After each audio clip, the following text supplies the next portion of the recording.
We have to have a lieutenant governor who's fierce in that, fierce in protecting rights, fierce in making life better for working families, and fierce in figuring out how to lower costs.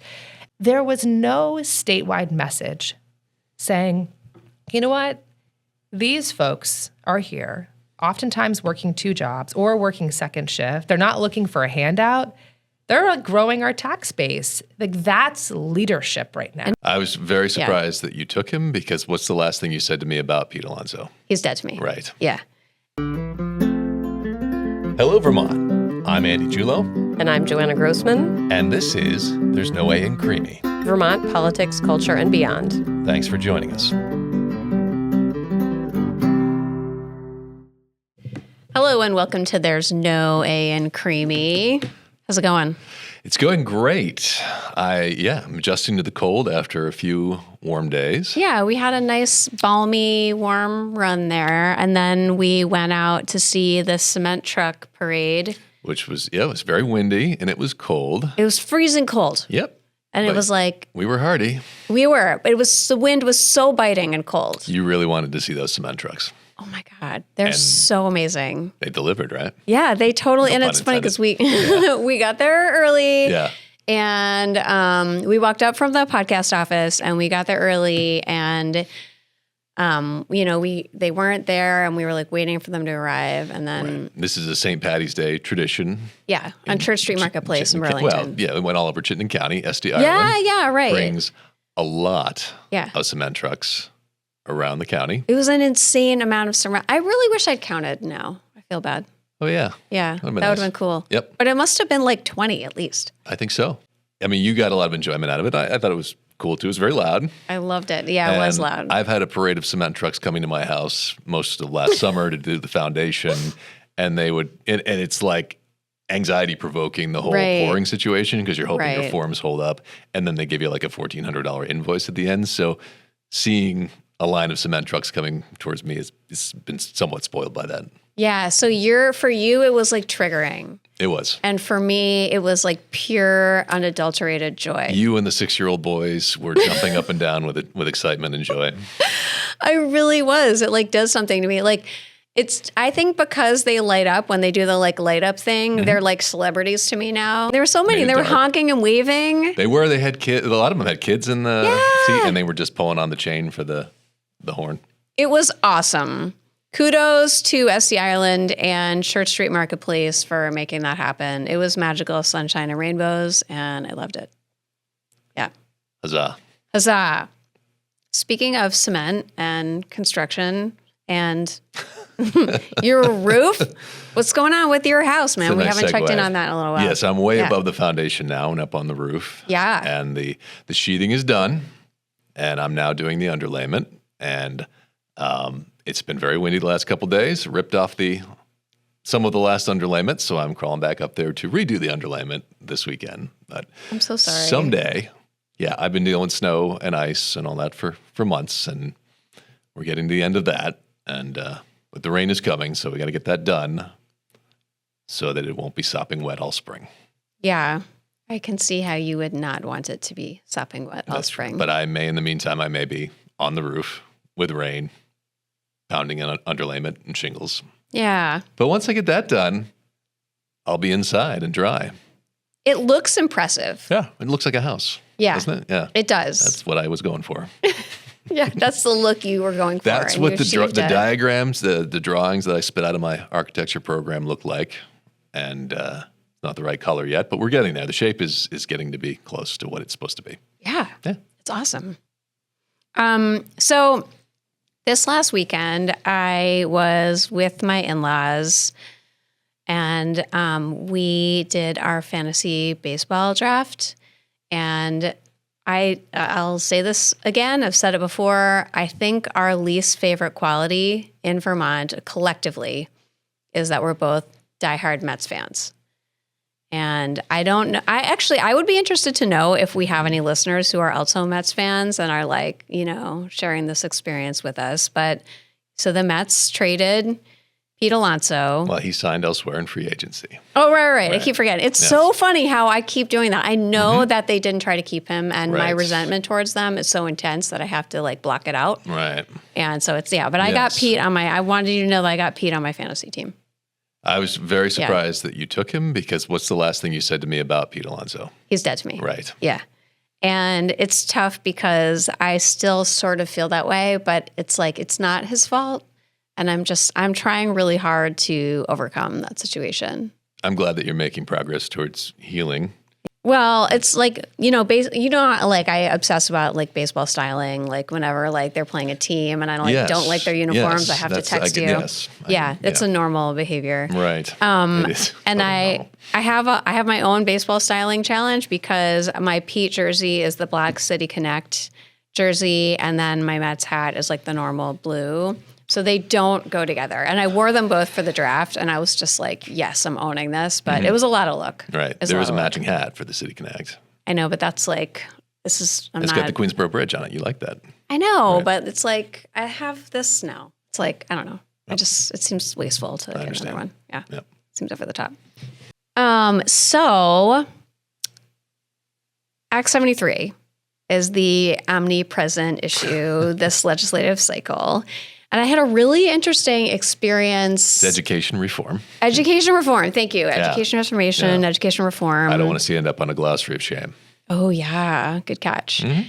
So I had a really interesting experience. I went to the CVU, Champlain Valley Unified School District legislative breakfast on Monday. And it was really amazing. Like, I mean, that board and their superintendent are so committed to their students. And it was really cool to see like the work this district had done to really come together. Like, I mean, it's half of my Senate district. I mean, it's a huge portion of it. And all these different communities coming together to look out for their schools. It was really inspiring.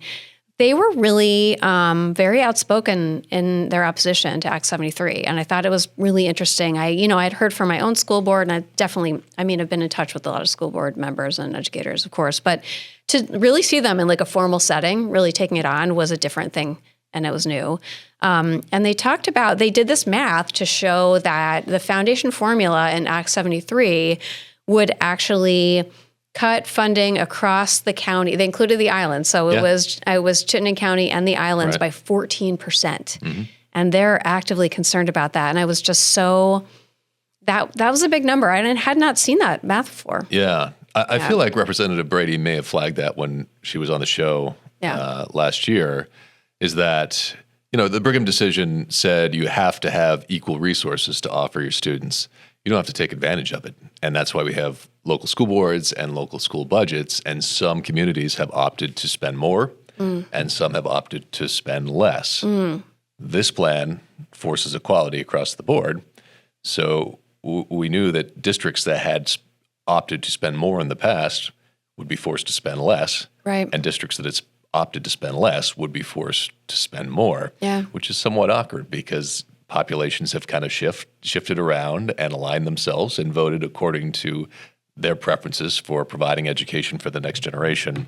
And now we're providing a more even hand across the state, which may be more equitable, but it runs against the patterns that we've been going against since we created Act 60 and 68. Yeah. It was hard to see. They talked about just the cuts that they'd had to make this year to deal with the current financial situation. Yeah. And it was all the stuff, it was like all the AP classes and all the kind of enrichment programs. And I mean, it was really tragic. And they actually said at one point, okay, you saw the cuts we had to make this year. If the foundation formula goes into effect, multiply that by 10. And I just thought, I don't understand why we're doing this to our community. The current budgets have been built organically over years based on needs of facilities and student populations and communities, so that trying to retrofit a one-size-fits-all price from Montpelier may have some awkward moments. Yeah, absolutely. And may not be favorable to all. Yeah.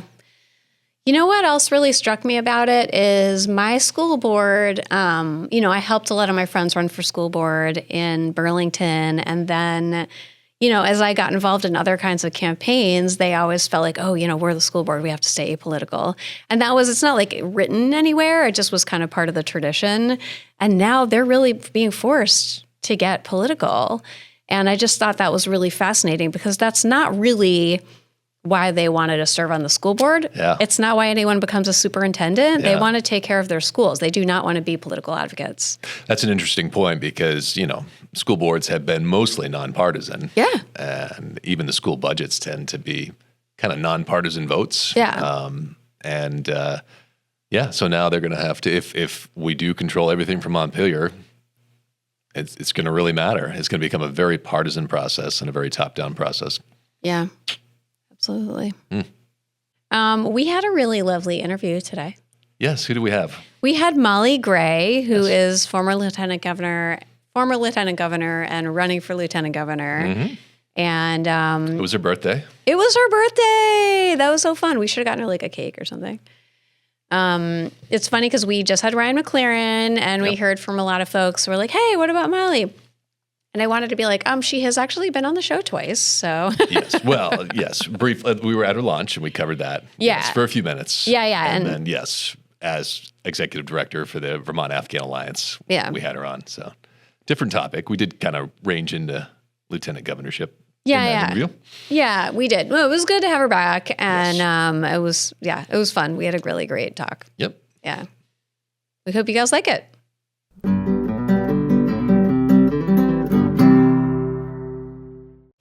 Hello and welcome to There's No A in Creemee. Molly Gray, welcome back. Thank you. I'm excited to be in studio. Congratulations on the new place. Oh, thank you. Yeah, so the last time we talked, we were on the phone and we were in the skate shack. I think you're our first repeat guest. Yeah. I think that's right. Yeah. Oh, I made the cut. You did, totally. Yeah. We're excited to have you back. So you are running for lieutenant governor. Yeah. Tell us why you're running. Super excited. Today's March 18th. The campaign's been up and running since January 5th and lots of positive momentum. If we had spoken a year ago, if someone said, are you going to run for office again? And I even think when we were chatting last time I was on the podcast, I was starting to think about it, but it's so hard. Running for office is so incredibly hard. But for me, there was this moment where things became crystal clear.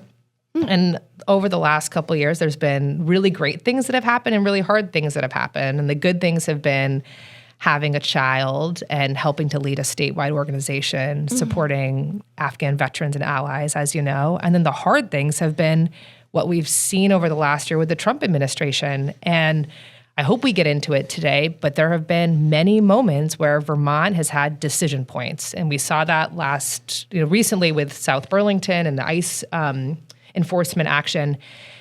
And we have to have leaders right now who are not afraid to hold the line and protect the state and all of our residents from Trump and all sorts of different actions, not just immigration enforcement that is unlawful, but also really trying to get back to the needs of working families. And we no longer have federal money. We no longer have federal funds coming in to fill in some of those gaps. It's just us on our own now with a small budget, a shrinking tax base, having to figure out the basics. And for me, we have to have a lieutenant governor who's fierce in that, fierce in protecting rights, fierce in making life better for working families, and fierce in figuring out how to lower costs.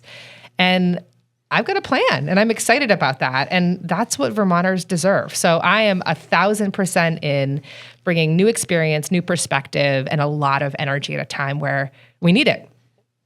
I love that, fierce in our protection line. That's a really beautiful sentiment. Thanks. Well, let's dig into some of that, and let's start with the immigrant community. You've been involved standing up the Vermont Afghan Alliance for the past few years. What are you bringing from that experience, and what concerns do you have as you bring that to this campaign? Yeah, so much. And I'm still in touch with so many of the members of the Afghan community that I worked with, who I worked with so closely over the last 3 years, the staff who are helping to run the organization. we started as a scrappy GoFundMe funded driving effort. So we had a Toyota Corolla, some funds for fuel, and volunteers who were helping new arrivals learn to drive. And just for those of you who don't know, and I think I talked about this a little bit on the last podcast, the United States was in Afghanistan for 21 years. So working with a community of people across all different sectors. And then many Afghans moved to Vermont with the largest population in the nation per capita. And for me, our demographic crisis has always been a big perplexing question. Like, why is it that Vermont has incredible natural beauty, incredible, I would say, like, incredible offerings in terms of our food system, recreation, you name it. Like, who doesn't want to live in Vermont, right? We'll get to the cost of living pieces in a moment.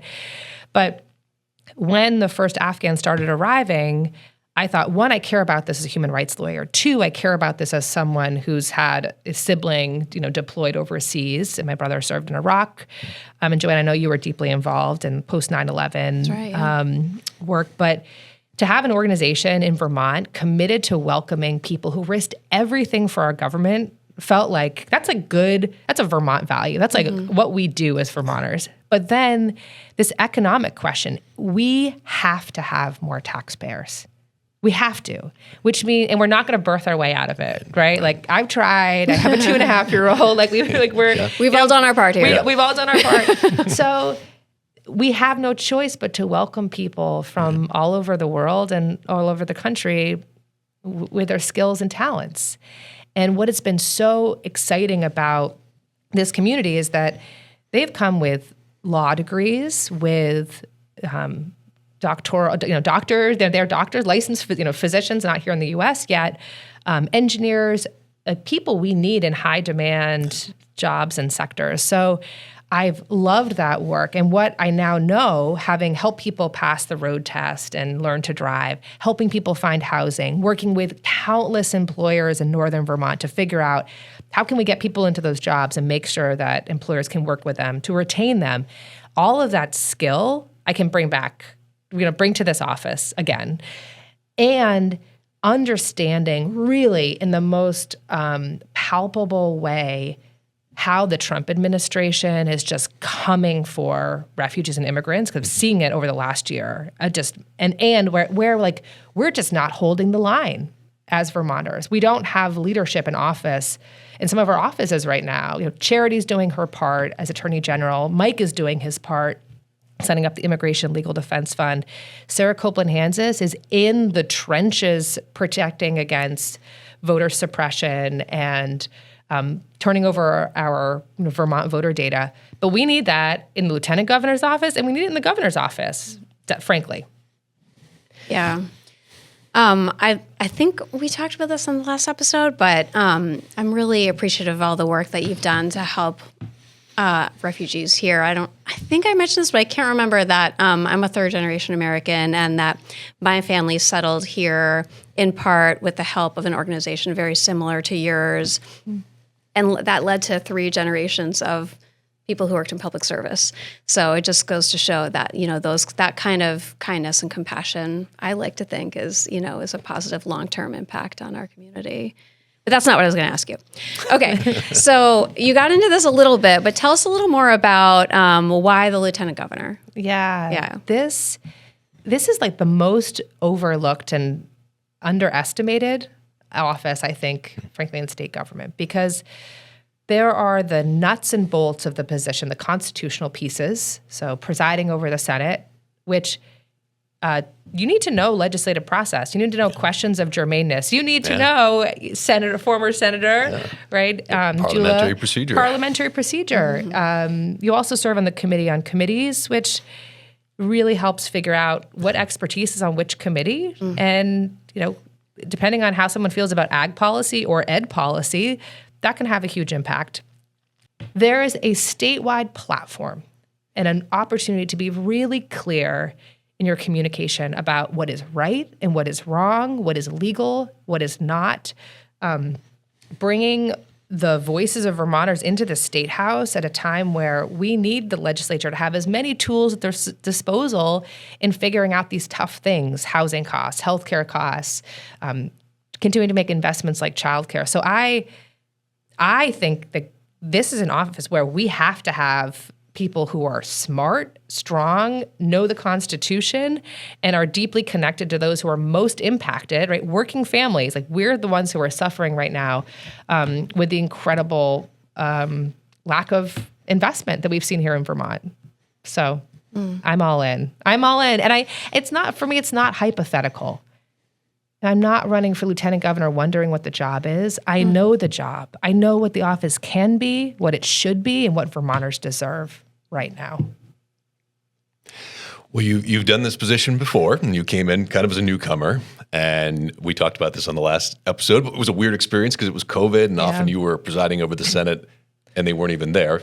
You and the pro tem were the only ones in the building. But what did you learn from that experience? What did you take from that makes you want to come back and run for this position again? Yeah. Well, one, I believe in process, really good process. And if you don't have good process, you don't have good outcomes, and people don't trust the outcomes. In the Senate, there will be, I think, 21, maybe 22 new senators within the last 2 to 4 years next term. Phil Baruth is retiring. So when I think to the Senate, I'm like, there's Senator Perchlik. He knows process, but there are very few senators who know the rules. And I think it's going to be extremely important for a functioning Senate to have a good presiding officer who can help steer the ship. Additionally, when I served previously, we were at the height of COVID. It was an all hands on deck moment. And we're in an all hands on deck moment again. The next 3 years of the Trump administration are going to be this year plus the following 2 are going to be the most dangerous without question. So it's not a time for on-the-job training. It's not a time for, how do I do this? It's a time for get into the office, preside well, support the legislature, and help hold the line with our 8 other statewide elected officials across government. So if things break both of our ways, we might both be in the Senate chamber next year. Spoiler alert. And I'm curious if you could share with us a little about how you imagine working with the Senate if you win. Yeah. So I found it very, very helpful to really know what the role of the lieutenant governor is and what it's not. The role of lieutenant governor isn't to be telling senators how to do their job or admonishing them. I don't think that's constructive. I don't have time for that. And I don't think that's not what we need right now. And I do think it's a statewide office. And so one thing that I did when I was served previously, as soon as we were getting out of COVID, I said, I'm going to do a statewide tour, and I'm going to go to every single county and pull together anyone who wants to listen, anyone who wants to share, anyone who wants to engage about how we recover stronger from COVID. So meeting with nurses, mental health professionals, business leaders, town managers, collected information over 7 months, and then wrote a report for the legislature and the governor going into the legislative session and just said, here, as you do hearings and you want individuals to testify, these are folks who have experience and I've documented what they've shared. Or here's some policy ideas. And a good lieutenant governor, I think, should be an extra set of eyes and ears out there helping to bring that expertise back to Montpelier because we need that right now. And there's all sorts of, no one is coming to save us. We have to bring the ideas and solutions from Vermont to Montpelier, because that's how it's going to happen. I mean, that's the situation we're in. So I see that being very important. I also think that senators need cover for their work at times, and we need someone to step forward when Vermont's not holding the line and protecting fundamental rights, maybe assisting with unlawful constitutional action to say, no, we're not going to do this. For example, over the last year, SNAP was ended by our governor, the first governor in the nation to do so, to end food assistance for Afghan special immigrant visa holders. So people arriving here, right, didn't even have food when they first arrived. We had to do an emergency appeal to help. It's just until they got a job. There was no statewide message saying, you know what, these folks are here, oftentimes working 2 jobs or working second shift. They're not looking for a handout. They're growing our tax base. Like, that's leadership right now. And made incredible sacrifices. And made incredible sacrifices. Yeah. The lieutenant governor has a platform, has a voice. That's so important. Yeah. And senators need to know they have a lieutenant governor has their back. So you're crisscrossing all over the state right now, talking to lots of people. What are the themes that you're hearing from voters? It's really interesting. There's both, as you might expect, deep fear because of Trump's overreach and the cruelty and inhumanity coming from Washington that it is impacting us here. In Newport, there were our new neighbors who were pulled off a housing project, building homes here. We've seen immigrants pulled off of farms. We've seen just what we saw last week in South Burlington, which is just horrifying and leads to so many questions about what is the role of Vermont law enforcement moving forward in ICE operations. And that needs to be clarified. I don't think any Vermont dollars, taxpayer dollars in Vermont should go to any ICE enforcement operations, period, ever. I mean, we have to abide by our fair and impartial policing policy. So there's that. There's the fear and concern.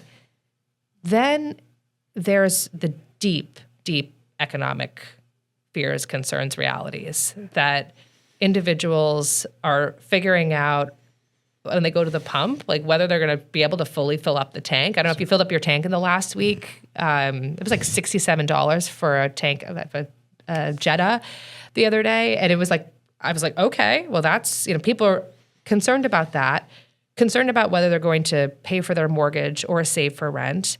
And then what we've seen with health insurance over the last year, people are having to make very, very tough choices. And no one's saving. No one's saving for retirement. No one from our generation is really saving. And so and I think I see this tension between, and people say this to me, Molly, you talk a lot about immigrants, but I need you to talk about Vermonters.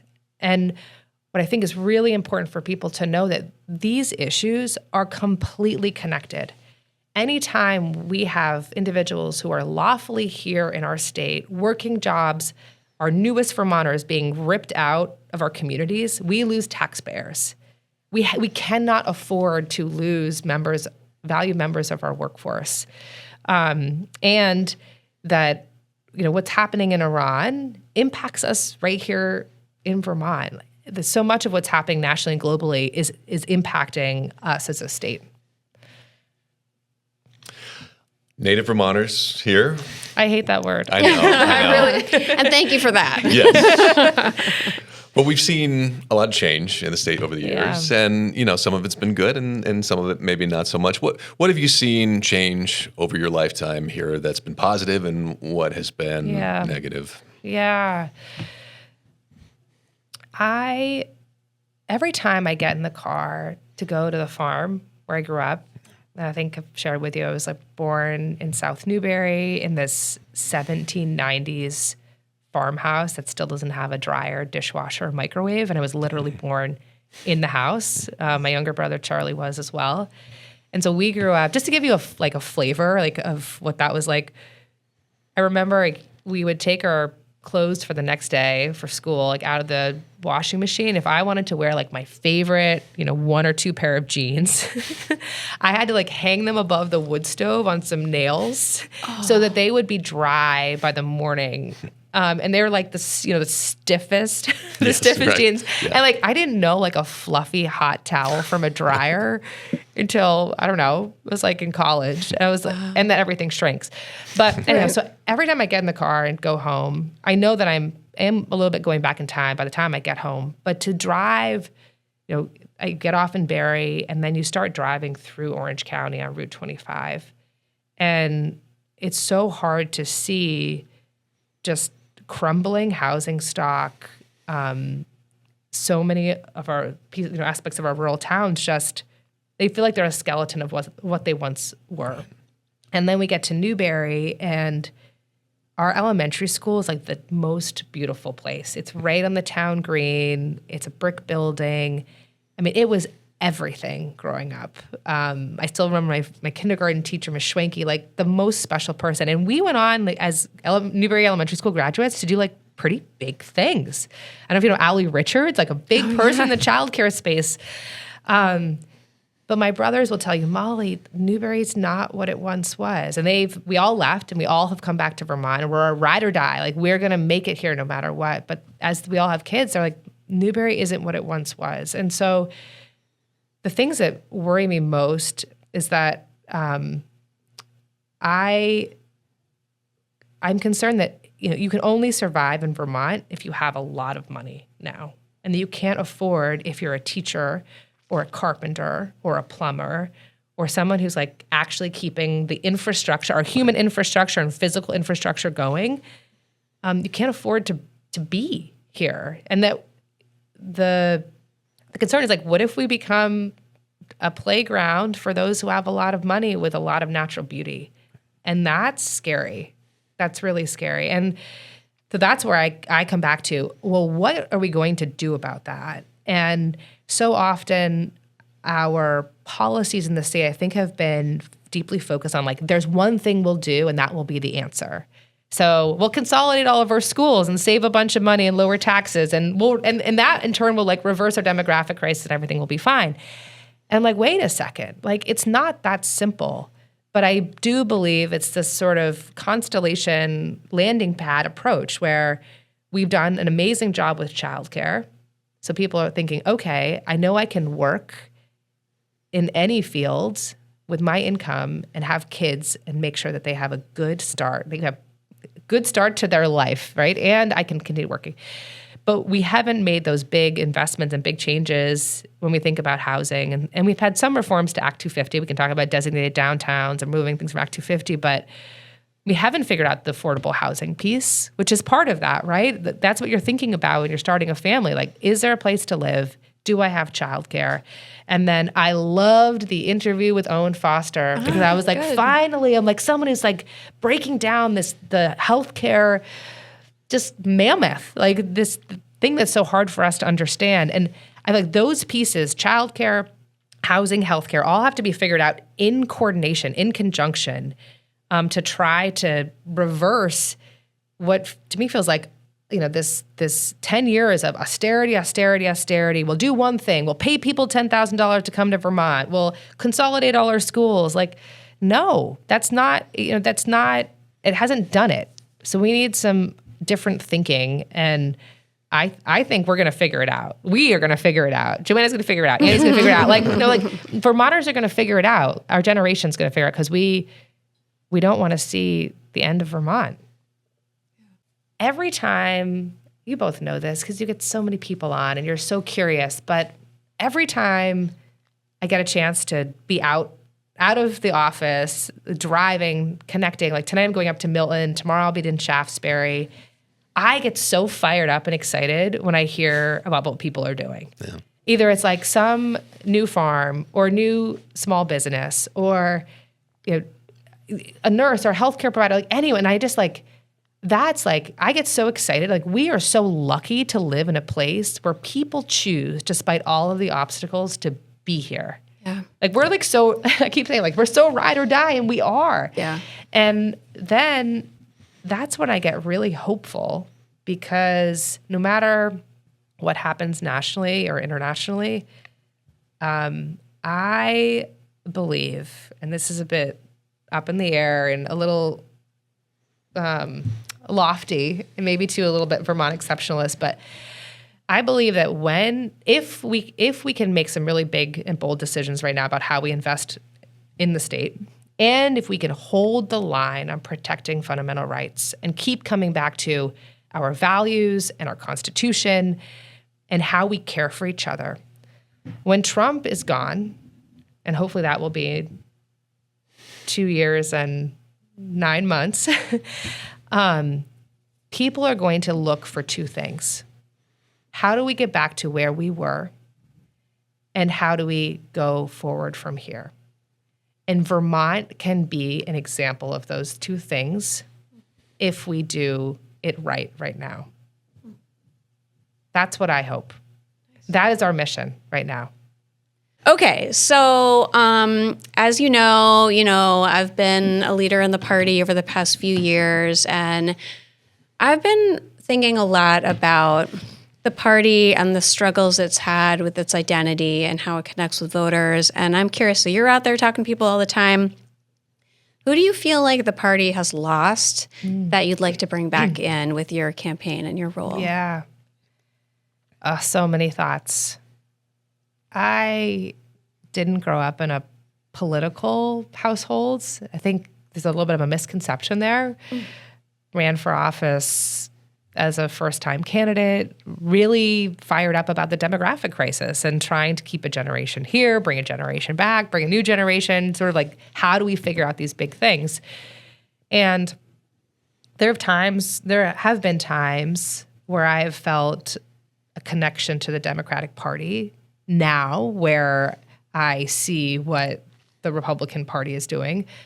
But I'll be honest, there have been times where I'm not sure I'm smart enough or woke enough or, I think it's also something that women experience, right? We're too young, we're too old, we're not smart enough, we're too smart. I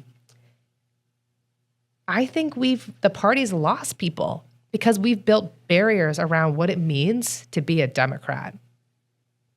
And there's a lot of work to do to get back to, let's figure this out together. What does it mean to care about human rights? What does it mean to be fierce in fighting for access to housing as a basic human right? And then not like having tons of policy discussions and more discussions about what that actually what it kind of means and how to get there, like actually doing it. And that might mean that we do some things that are a little uncomfortable and say, you know what, for example, we've done a lot with Act 250. But maybe we overcorrected and now need to say it's not just designated downtowns that are going to be exempt from this policy, but it's going to be the spaces around these places and just acting in a way that actually delivers for people. I don't want my brothers I'm just trying to think of folks in rural Vermont who were like, ugh, you're a Democrat? Yeah. And at times I'm like, ugh, yeah, like, what the heck? It can be a hard life. It can be a hard life. And so maybe we'd stop talking about being Democrats and just talk about being people. And that's our mission right now. And maybe not have rallies for rally's sake. Show up. What are we going to do? How are we going to help? And that's what information do we have to share? How can we be a resource? How can we lend our skills and our talents in a way to be helpful, and then executing a vision and being fierce in our focus in doing that. Yeah. I hope I didn't say too much there. I hope I don't get kicked out of the party. No. Hey, if you go, I'll go. But no, but it's we lost a lot of people. We lost a lot of people, and that's on us. That's on us. Yeah. Yeah, there's a lot of the purple districts too, which is just that's where you hate to lose from. Yeah. Yeah. So as lieutenant governor, you back up the governor. You could conceivably find yourself in the governor's office. In that, if that were to happen, how would you change Vermont's approach to the Trump administration, or would you change your approach? Yeah, definitely. Just to say, that's a very serious part of the job. If you've ever spoken with Howard Dean, who was lieutenant governor when Dick Snelling passed, he'll tell you he was meeting with a patient and as a doctor, and his assistant came in and said, "Governor, you are now governor." I took that possibility very, very seriously because we were in the middle of COVID and anything could happen. So when I served, I met with every secretary, every commissioner, had a standing meeting with the governor because I didn't want Vermonters at any point to suffer with someone who wasn't prepared to step in and do the job. And I feel much, much more qualified now, having done all sorts of different work in the state and understanding just how our systems work and knowing how the Trump administration is really impacting our communities and our newest Vermonters. So again, right now, we need people who are so fierce in their leadership. And I keep coming back to what happened when our newest Vermonters lost SNAP. And there was crickets about their value to our community. I come back to what happened last week or recently in South Burlington. Our local law enforcement seemingly were left to make some very challenging decisions about whether or not they were going to participate in an ICE enforcement operation. I believe it was in violation of our fair and partial policing policy, which says Vermont does not participate in ICE operations. To me, the governor has to be extremely clear in preparing Vermont law enforcement for that possibility. And I don't know what preparations have happened, but what went down in South Burlington can never happen again in Vermont.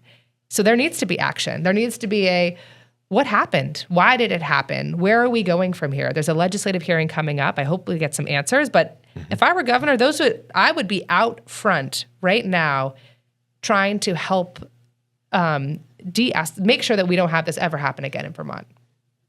Yeah.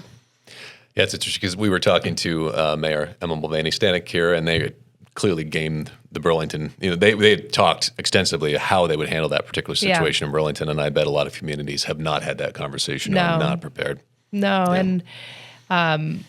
And I have colleagues who work at VSP, and they said, they said they're not prepared, and I said, you have to ask these questions and you can say that they're coming from individuals who are working with the refugee community. Yeah. Because Vermonters were coming to me and saying, Molly, if ICE shows up, I can call 911 and someone will come protect us, right? And I forwarded that to VSP and I was like, are you prepared? How are you going to respond? And this was months ago. So we're here and we need leadership and we need to decide what we're going to do. It's an incredible position that we have residents who are calling for help to protect them from the federal government. Yeah. And I want to talk about a different piece that if I were governor right now, I would have addressed this months and months ago. There was a recent news story, and we saw this at the Vermont Afghan Alliance as well, where individuals who are placed in Vermont Department of Corrections custody, Vermont has an ICE contract, were not provided access to legal counsel and interpreters. Only 25%, an estimated 25% of individuals who have gone through DOC, gone through ICE custody here in Vermont, have had access to legal counsel and interpreters. That is not on the federal government. That is on Vermont. That is on our Vermont Department of Corrections. We can control what happens within Vermont DOC through demanding and ensuring access to attorneys for everyone who comes through an ICE detainee, and having access to interpreters. That's on us. Like, these are small things that we can do. Vermont never should have ended SNAP. Or if they decided to, find a little bit of state funding to pay for it, a little bit of food. And these are basics.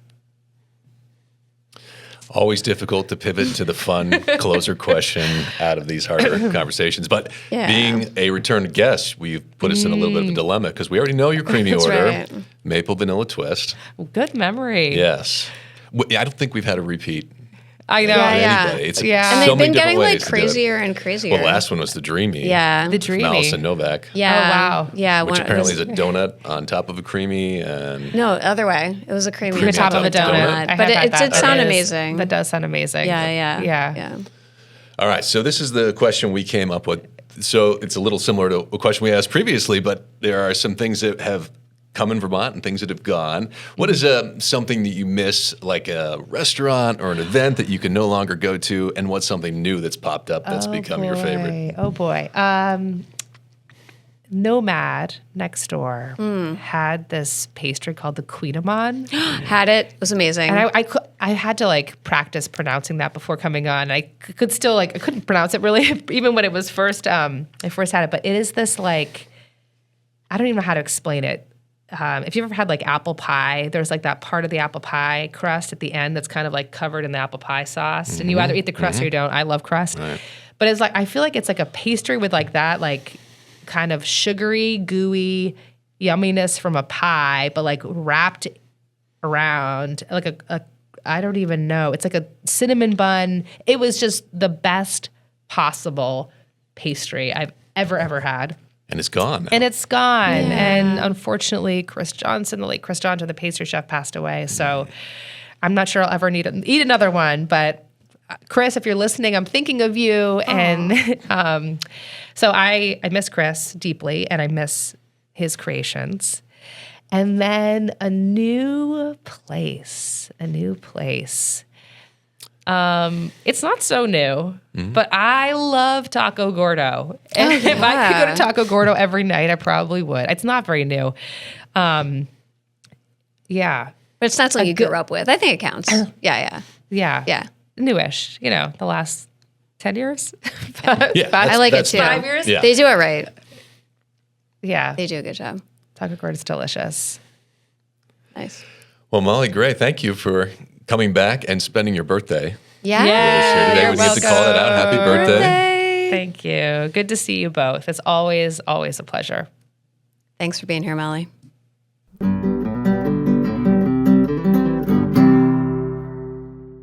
Right. We've had some heavy stuff lately, so now we're doing some a little later. Yes, it has been a while since we did a Last Licks. Yeah. And we were due. We just had open Maple weekend. Mm-hmm. And we thought we'd riff on that theme a little bit. Yes, we thought we might cover some fun maple facts and some maple crimes. Whoa, maple crimes, intrigue. So we put the interns to work researching this. And so the Iroquois and Abenaki were making maple syrup long before Europeans arrived. No way. I guess it makes sense. It just definitely makes sense. That's where it came from. So it is the oldest continually produced product in North America. Whoa. That's correct. These are awesome. Isn't that awesome? This is only the first fact. We got a couple more to go. I'm impressed. Yeah. Okay. They get much worse from here. Okay. Yeah. Not really. Vermont maple syrup has been to space. NASA has put it in astronauts' meals. Well, that was a good decision. Yeah, absolutely. During the Civil War, Vermont abolitionists encouraged the use of maple syrup over cane sugar as a way to boycott the slave labor sugar industry of the South. Wow, so the maple was like an act of resistance. Maple syrup was fighting slavery. All right. Yeah. Good for maple. Man, way to go. Maple syrup also never spoils. Really? Yeah, if kept sealed. Archaeologists have found evidence of ancient maple processing, and properly stored syrup lasts indefinitely. But it could ferment. I think if it's open and it's exposed to air, you don't take measures. But if you seal it, like you put your cap on tight, it'll outlive you. Okay. Yeah. Nice. It's good to know. Yeah. Maple sap contains over 300 identified chemical compounds. Wow, that's a lot. It's really, I think, really good I don't for you. actually know, what a normal, how many are in, a grape, for example. We don't know. Submit that to the interns in advance. Yeah, well, I'll give it to them next time. Yeah, but it's crazy good for you. And in fact, I think it's got it affects your blood sugar at a healthier rate than, high fructose corn syrup and standard cane sugar. Nice. Well, so yeah. I like it. Maple crimes. In 2012, the Great Canadian Maple Syrup Heist. Thieves systematically stole approximately 3,000 tons of maple syrup from the Federation of Quebec Maple Syrup Producers Strategic Reserve in Saint-Louis-de-Blanford, Quebec. Yeah. You like my French pronunciation? It is perfect. Thank you. Yeah, it's very impressive. It was worth $18 million in Canadian dollars. Good on Canada for having a strategic reserve of maple syrup. Yeah. We have an oil reserve here in the United States. I like their priorities. I like their priorities too. Yeah. It's very Canadian now. I remember hearing about that in the news. You do? Yeah. Vaguely. Was this like a serious news story, or was it like a... It's possible I heard about it on Stephen Colbert. Okay. But I definitely remember hearing about it. It seems like that kind of thing, yeah. No, it's good for that. Well, serious business, because 30 people were arrested in connection with the theft, and the ringleader was a syrup producer named Richard Valère, who was convicted and sentenced to 8 years in prison. Wow. One of the longest sentences ever handed down for a food theft in Canadian history. There's a sentence I never thought I would say. Yeah, no, that's wow. This podcast has gone places I never could have anticipated. Real. That's a good one. Yeah, and there are several instances of maple fraud in the United States, particularly around Vermont maple syrup. There have been several busts of Canadian and other states trying to pass off their syrup as Vermont maple syrup. That's outrageous. Come on, folks. We know the difference. Yeah, we know the difference, and it's just sickening. Yes. Yeah.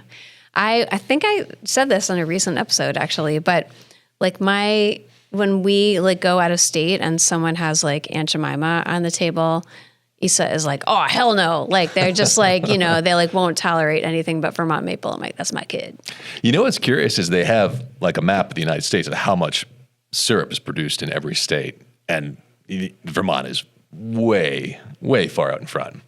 But there's tiny trace amounts in just about every state. Oh, really? Yeah. So hats off to the guy in Idaho. Yeah. Making Idaho maple syrup. So I've heard that you can actually make syrup out of no. Oh, it's just, you can make, no.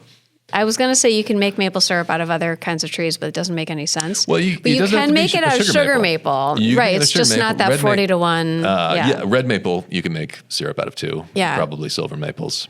Well, I just wondered, like, maybe that was the case. Someone just, like, tapped, like, whatever tree was in front of them. Well, that's possible. Idaho. I don't think the map specifically said it had to be sugar maple syrup. Yeah. Yeah. There's a lot of red maples are very adapted. They're everywhere in Florida and down south. But you need those cold nights and warm days. So if you're making maple syrup in Florida, they do get cold nights. So maybe you could pull it off. But again, tip our hat to you for that. But don't put a label that says it's Vermont maple syrup on it, or we will come for you. Yeah, absolutely. We'll get in the van.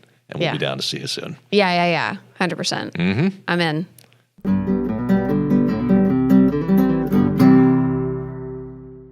Well, that brings us to the end of this episode. Thank you all for listening. Follow us between episodes for the latest updates on our socials at There's No A in Creemee on Instagram, Substack, and Blue Sky. And catch us on our next episode of There's No A in Creemee, Vermont Politics, Culture, and Beyond in Apple Podcasts and Spotify.